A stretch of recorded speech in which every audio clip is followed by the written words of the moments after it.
En este momento con Edgar Bielma Orozco, director general de Estadísticas Sociodemográficas del INEGI. ¿Cómo estás? Un gusto saludarte, Edgar.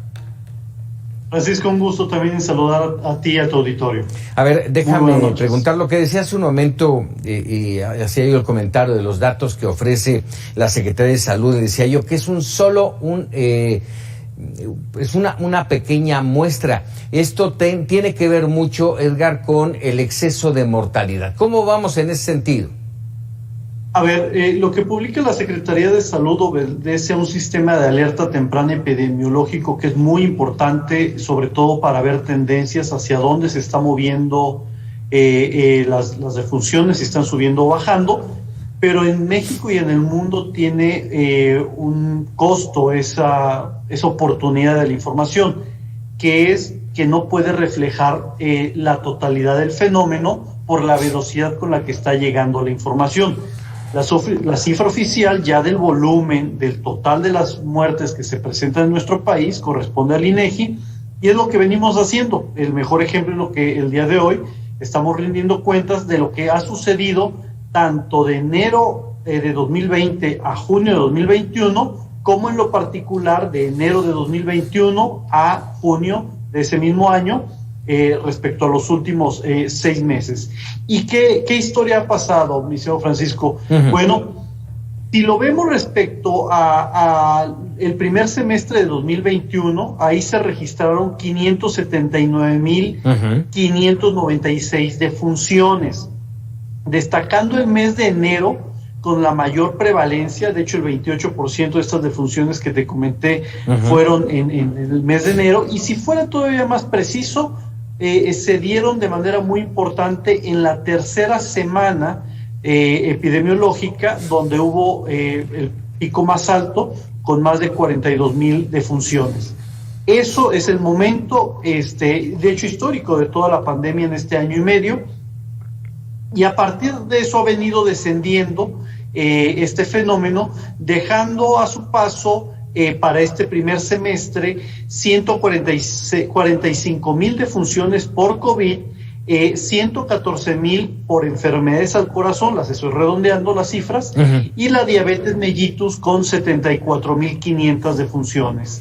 Pero, y ya en el agregado total, Francisco, que se llama el exceso de mortalidad, en un año y medio, de las 1.1 millones de defunciones que se hubieran esperado de manera natural sucedieran en cualquier año libre de una pandemia, lo que ocurrió es que se detonaron 1,650,000 defunciones, es decir, un exceso o un diferencial de 532,000 defunciones adicionales en año y medio, lo que representa el 47.7%. Adelante, Francisco. A ver, estos 532,000 muertos de exceso de lo que se esperaba, 1.1 millones a 1.650, están íntimamente relacionados con el COVID. Y te lo pregunto porque hace un momento me decías, muertos por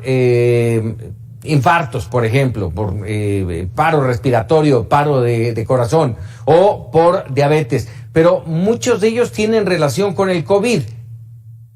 ¿Es correcto? Correcto, sí, y por una razón muy importante, sí. Francisco.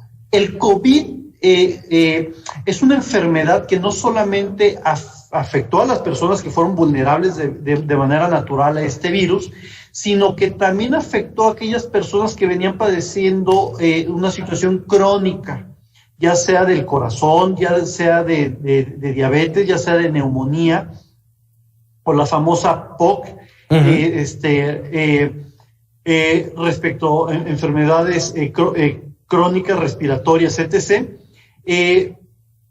A todas estas personas lo que sucedió es que el virus, si bien no los pudo haber matado de manera directa o inmediata, sí pudo haber sido el detonante de acelerar su fallecimiento derivado de que pudieron haber sido infectados. Esa premisa es muy importante, de tal forma que si bien de estas más de 500,000 muertes, 532,000 muertes, 2/3 partes son concretamente, es decir, 2 de cada 3 son relacionadas directamente con COVID, las otras, el otro tercio, corresponde a excesos de mortalidad, Francisco, en enfermedades al corazón, que representó el 41%, es decir, hubo un 41% adicional de muertes que no se deberían de tener previstas. Lo mismo sucede. Edgar, ¿tiene que ver con lo que reporta el médico como causa de muerte? Vamos, a lo mejor está enfermo de COVID, pero muere de un paro cardíaco. Sí, pero también recuerda que si bien ese escenario es totalmente factible, recuerda que un médico legista siempre va a poner la última causa de muerte. Exacto, a eso me refiero. Sí, ¿qué es lo que va a suceder? Esa persona puede tener COVID, insisto, pero no muere de COVID como tal, porque el COVID lo que le va a desencadenar es una serie de reacciones que esa persona ya venía padeciendo, como es su enfermedad al corazón, que al final del día muere de un infarto, no tanto de la enfermedad y la obstrucción en sus pulmones, sino del infarto. Entonces, esa delgada línea que para los médicos y para nosotros llega a ser muy compleja, pues para el médico sí le queda muy claro en qué momento sí fue por COVID directamente y en qué momento esa línea realmente impactó en que trascendiera a directamente un infarto. Entonces, eso es muy importante porque sucede en cualquier tipo de clasificación, incluidas las muertes accidentales y violentas. Si una persona se encontró en medio de una pelea y fue apuñalada esa persona, pero no falleció en ese momento y fallece 1 o 2 meses después, ya va a fallecer por la causa de que haya terminado su vida, que no necesariamente va a ser ese apuñalamiento, puede generarle un infarto, puede generar, si sufrió la perforación de un riñón, pues un colapso renal, etc.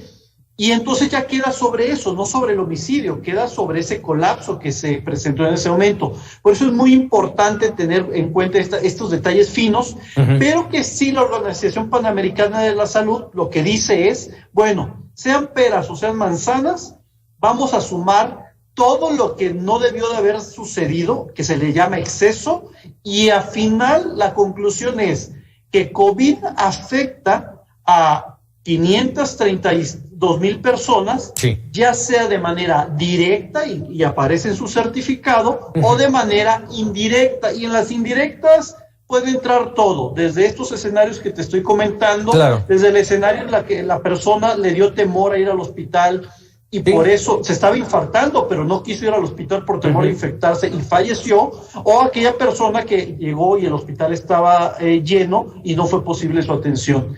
Ya sean peras o sean manzanas, por eso se suma el exceso de mortalidad, Francisco. Es que ahora me decías, y me parece muy puntual lo que me dices, Edgar, 96,000 muertes por exceso por enfermedades del corazón. Verdaderamente no me imagino una cantidad en exceso, 96,000 muertes.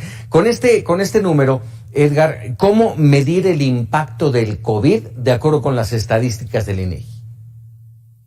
Como te comentaba, como con estas estadísticas de que tú tienes un exceso en infarto, de que tú tienes un exceso en diabetes de más de 58,000 defunciones y en neumonía o influenza casi 31,000, por eso reitero que lo que se calcula es en lo global ese exceso de mortalidad, y ya independientemente de muertes directas o indirectas, tú tienes 532,000 en un periodo de 18 meses. Esa es la conclusión, y que es la que nos permite inclusive estandarizar a México respecto al resto del mundo. ¿Qué podríamos esperar, ya por último, Edgar, con este panorama? ¿Qué podemos esperar de lo que está pasando de junio de 2021 a la fecha?